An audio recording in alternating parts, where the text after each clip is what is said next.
भज जा राधे राधे,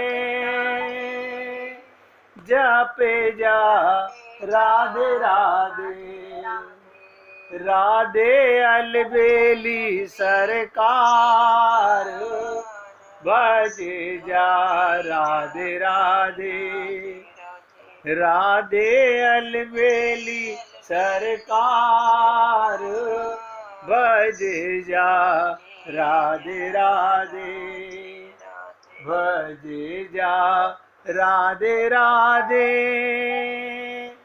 जपे जा राधे राधे, भज जा राधे राधे, जपे जा राधे राधे, राधे रसिकों की रखवार, भज जा राधे राधे, राधे रसिकों की रखवार, भज जा राधे राधे। सभी पुण्य आत्मा एकाग्र चित्त होके बस 5 मिनट और सुन लीजिए, फिर गोपियों की चर्चा बताने वाला हूं। शरीर से, परिवार से, जिन्हें भी आप देह को भी अपना मानते हो। देखो कमाल, ये शरीर को हम अपना मानते हैं, इसके लिए पागल हुए रहते हैं। ये एक दिन तुम्हें छोड़ देगा। देखो कमाल की चीज, ये शरीर एक दिन तुम्हें छोड़ देगा, तुम छोड़ के चले जाओगे इसको। परिवार भी आपको छोड़ करके आएगा शरीर सहित, आप तो निकल जाओगे, ये शरीर भी कोई नहीं रखने वाला, इसे भी छोड़ के आएंगे। तो देह से, परिवार से, जिन्हें भी आप अपना मानकर भगवान को भूल जाते हो, उन सबसे वियोग एक दिन होगा।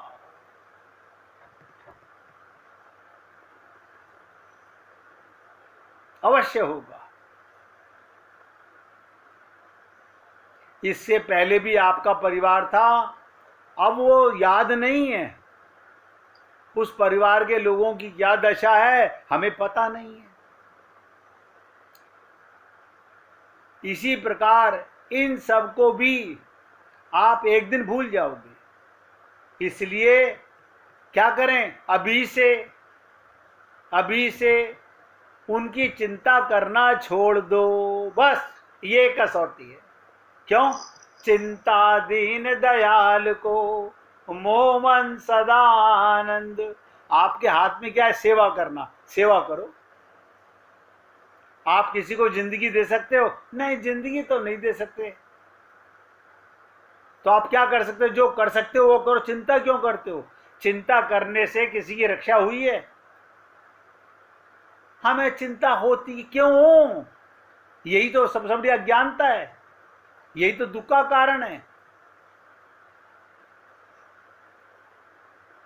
ये सब नोट करो, प्रभु की संपत्ति है, सारे जीव भगवान के, सारी संपत्ति भगवान की। जिस संपत्ति को आप हम लोग रजिस्ट्रियों में नाम लिखवा के अपना मानते हैं, ये सब भगवान की है। एक दिन 0 हो जाएगी, ये रजिस्ट्रियां सब बह जाएंगी। जब प्रलय आएगी किसी की कोई रजिस्ट्री नहीं होगी, सब खेला खत्म। सब प्रभु की संपत्ति है। आगे से आगे ध्यान से सुनो, सबके योग क्षेम, भगवान कहते हैं योग क्षेम का यथोचित प्रबंध लगा हुआ है। भगवान ने सबके लिए निश्चित किया हुआ है। आप केवल निमित्त मात्र बनते हो।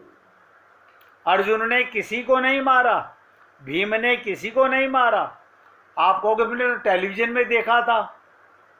अरे टेलीविजन में नहीं, जिन्होंने वो महाभारत का युद्ध देखा था उन्होंने भी तो माइक आंख से देखा था मारते हुए अर्जुन को, और अब इनको युधिष्ठिर को, भीम को, उन्होंने किसी को नहीं मारा। जैसे आप हम लोग कहते हैं हम अपने परिवार का काम करते हैं, आप काम करते हो? ये भ्रम है, आपका धोखा है। जो करे सो हरि करे। आप केवल रट लो, इस बात को लिख लो, हम केवल निमित्त मात्र बनते हैं, निमित्त मात्र बनते हैं। मां के स्तनों से दूध बहता है, ये भगवान बहता है, आप तो खाली पिलाने के लिए मात्र निमित्त मात्र बनते हो।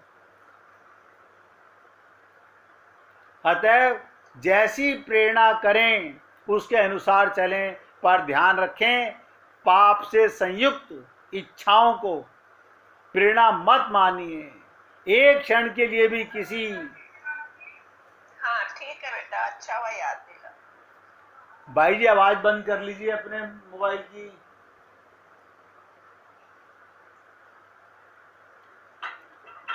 भाई जी मोबाइल की आवाज बंद कर लीजिए। सुनो भैया, आप केवल निमित्त मात्र बनिए।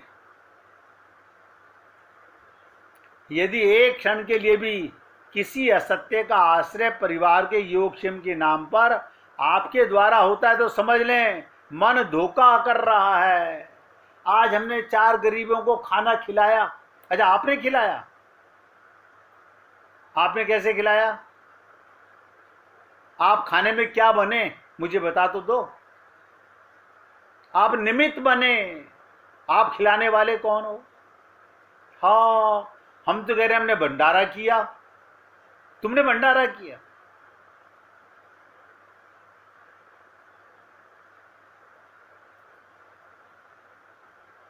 इसीलिए कहा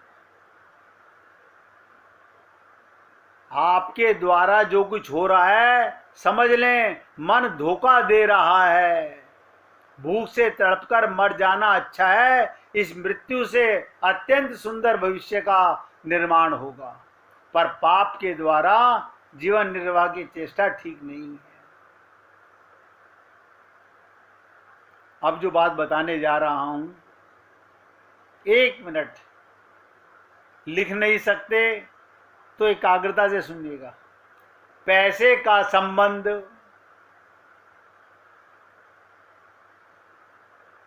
पैसे का संबंध, पैसे की चाह, पैसे में सुख बुद्धि जब तक है, लिख लो,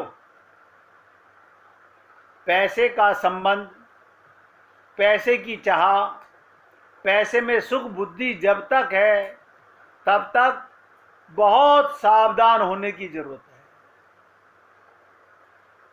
हाँ, मैं ये नहीं कह रहा हूं कि पैसा कमा के बाहर फेंक दो। आप भगवान के कैशियर हो, संभाल के रखो, भगवान का पैसा है,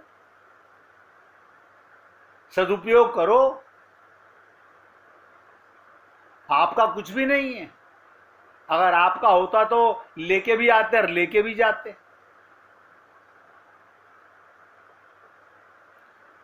बहुत सावधान होने की जरूरत है। प्रभु की कृपा का अवलंब रहे और मुंह से नाम जप, यानी आशा एक राम जी से,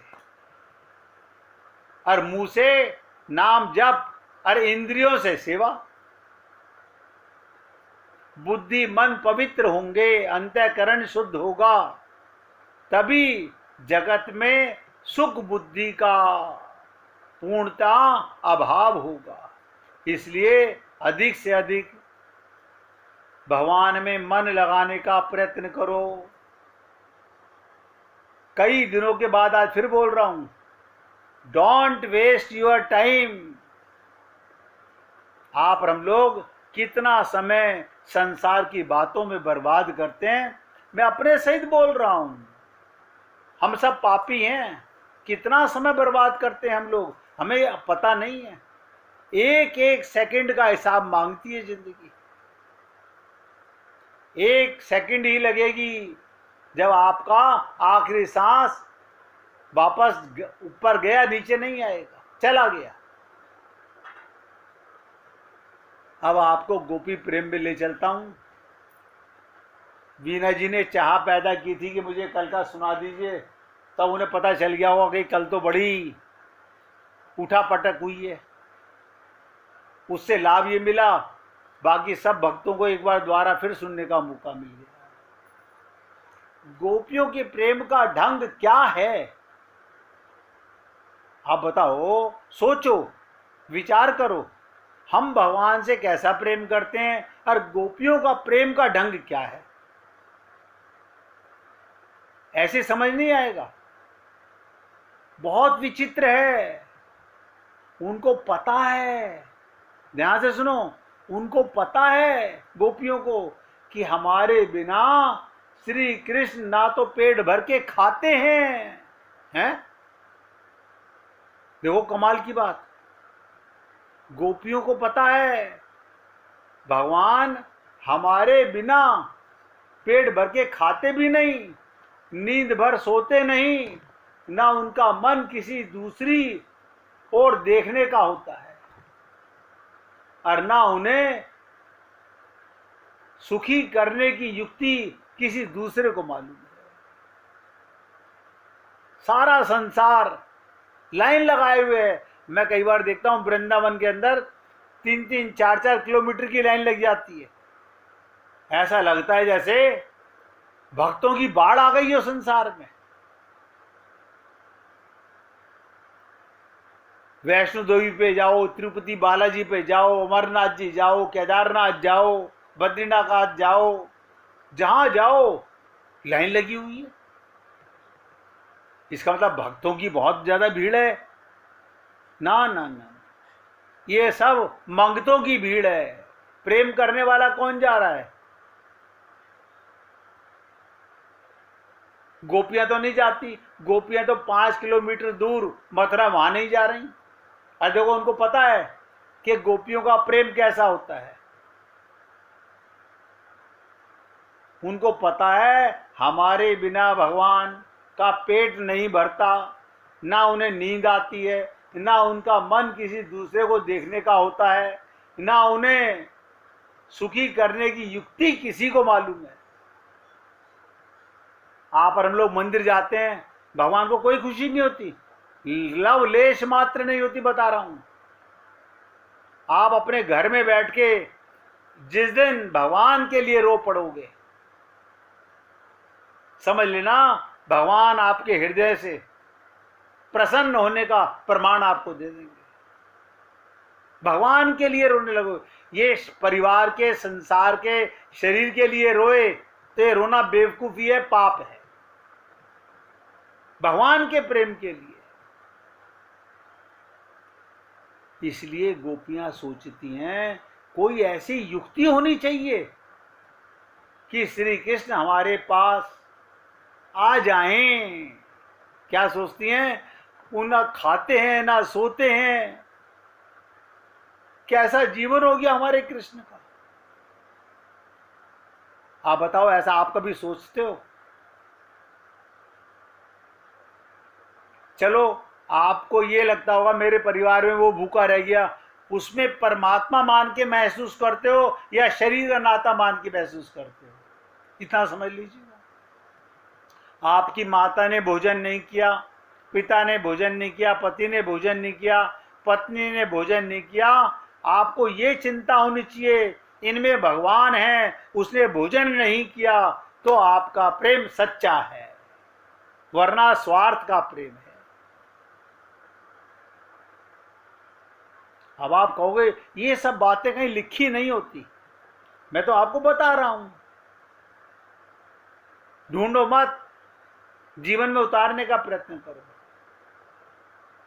तो गोपियां सोच रही हैं ऐसी कोई युक्ति हो कि श्री कृष्ण हमारे पास आ जाएं और हमारे बिना जो दुख उनको हो रहा है, जो दुख उनको हो रहा है, उस दुख से हम उनको छुड़ा लें। हे पुण्य आत्माओं, आप और हम लोग नहीं सोच रहे, हमको ये मनुष्य शरीर भगवान ने दिया हमसे प्रेम पाने के लिए। हम मांगते संसार मांग रहे हैं, यानी भगवान हमारा प्रेम पाना चाहते हैं। हम प्रेम के खजांची हैं, कंगाल बने हुए हैं। हमें संसार चाहिए, हमें शरीर चाहिए, हमारे को ये चाहिए, ये सुख पागलपने का चाहिए।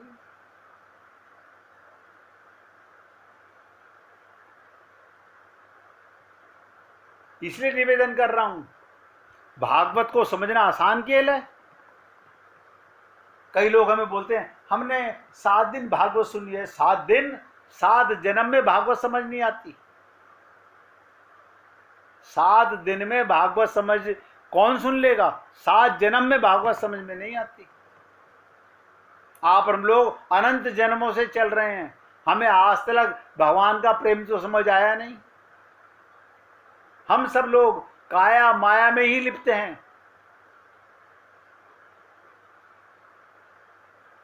आप बताओ, हम कभी सोचते हैं भगवान हमारे घर आ जाएं, भगवान हमारे पास आ जाएं ताकि उनका दुख खत्म हो जाए? या कभी ऐसा सोचा हम भगवान के पास चले जाएं? हाँ, हम क्यों चले जाएं? हम कोई मरना चाहते हैं? अरे मर के नहीं जाते, मन से जाते हैं। तुम मर तो कभी सकते ही नहीं, क्योंकि तुम आत्मा हो, तुम्हें कोई मार नहीं सकता। ये शरीर का तो पागलपना मान लिया हमने, ये मरेगा, हर जन्म में मरता है, और मर रहा है, हर रोज मर रहा है। अभी मैं आपके साथ में 45 मिनट से बोल रहा हूं, 45 मिनट में हम सबका शरीर मृत्यु की तरफ जा चुका है।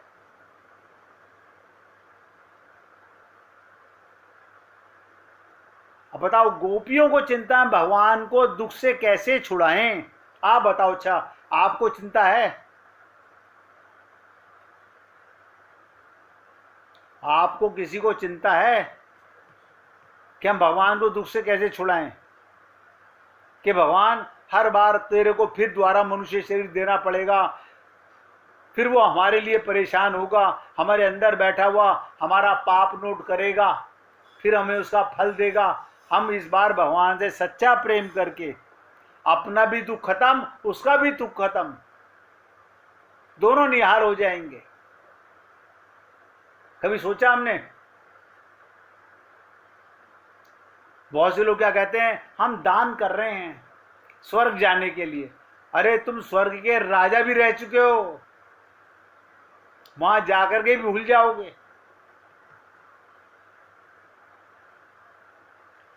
ऐसा व्यंग करें। क्या कह रही हैं गोपियां? अब ध्यान से सुनो, ये लाइन नोट करो। गोपियां कहती हैं हम ऐसा कटु शब्द बोलेंगी अब इससे उद्धव से, इतना कड़वा बोलेंगी कृष्ण के लिए, हैं? जिससे प्यार करते हैं उससे कड़वा बोला जाता है? अपना अपना प्रेम है। क्या कह रही हैं? इतना व्यंग करेंगी, इतना कड़वा बोलेंगी उसके लिए कि वो वहां से तिल मिला उठे। सोचिएगा, भगवान तिल मिला उठे और एक बार हमारे करीब आ जाए। हम तो रात दिन जाप कर रहे हैं प्रभु जी मनाने के लिए। अरे प्रभु रूठा हुआ कब है जिसे तुम मना रहे हो? तुम मना नहीं रहे, तुम प्रेम नहीं डिमांड कर रहे हो। त्याग का दबाव डालकर उन्हें प्रेम बनाने का ख्याल गोपियों को नहीं है। वे तो इतना चाहती हैं श्री कृष्ण एक बार वहां बैठे बैठे, देखो कमाल है, उन्हें पता है हमारे मन में जो शब्द हैं वो किसको बुरे लगेंगे। कौन तिल मिलाएगा? जो हमसे प्रेम करता है। हमसे कौन प्रेम करता है? आपको और हमको तो आज तक नहीं पता चला। हमको क्या लगता है हमारी मम्मी हमें बहुत प्यार करती हैं, हमारे पापा हमें बहुत प्यार करते हैं, हमारी पत्नी हमें बहुत प्यार करती है। ये किसने कह दिया? भगवान थे, भगवान हैं, भगवान ही रहेंगे जो हमसे प्यार करते हैं और करते रहेंगे। तो गोपियां कहती हैं हम इतना चाहते हैं श्री कृष्ण एक बार मथुरा में बैठे बैठे तिल मिला उठे और अभी ब्रज के लिए निकल चले। आप बताओ, मैंने कहा था ना अब व्याख्या अलग हो जाएगी, बिल्कुल अलग हो जाएगी। यहां पर बुद्धि का विषय आपको समझ नहीं आएगा। हे राम, हम प्रार्थना करें तो हम भगवान को गालियां देना शुरू कर दें, हम भगवान को भला बुरा कहने लग जाएं। क्या के देखो अधिकार पाओ वो कहने का। माँ अपने बच्चे को राक्षस कह सकती है क्योंकि माँ ने बच्चे से अपना संबंध बना रखा है। आप अपने बेटे पोते को कह सकते हो क्योंकि आपने उससे संबंध बना रखा है। गोपियों ने भगवान से संबंध बना रखा है। हम अधिकारी नहीं है कहने के। और मैं इतना सरल शब्दों में इसलिए बोल रहा हूं कि आप और हम सब लोग पूरी तरह समझ जाएं। कल मैंने कहा था कि कल से आपको निचोड़ पर ले चलूंगा कि जिंदगी का सार क्या है, प्रेम का सार क्या है।